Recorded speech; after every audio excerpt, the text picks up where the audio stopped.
Welcome to the Tech Egg. Don't get scrambled. Enjoy the video. You start by powering down and unplugging the Xbox One, safety first. Once done, remove the external HDD cover and unlatch the console's seams with a plastic pry tool to avoid scratches. Use the T8/T10 Torx drivers to take out the visible screws and keep them organized. Small containers help. Make sure you ground yourself to avoid static damage. Now lift the top shell carefully. You'll feel clips, so work along the edges until the shell separates and you can access the internal modules. With the shell off, locate the fan assembly and follow the cable to its connector. You unplug it by pulling the tab, not the wires. Next, remove the shielding screws securing the heatsink and fan bracket. Keep track of screw locations. Gently lift the heatsink away and free the fan. Note how clips and seals align so you can recreate the fit.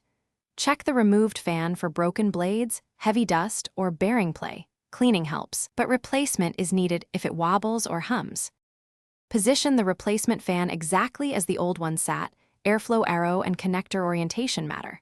Once seated, reconnect the cable, secure the heatsink and shield screws in their original order, then reattach the top shell until clips click. Reinstall the HDD cover and plug the console in. Power on and listen.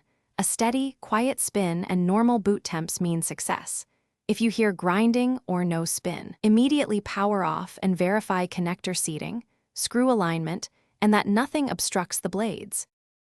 Thanks for watching. Consider subscribing if I helped unscramble your problems.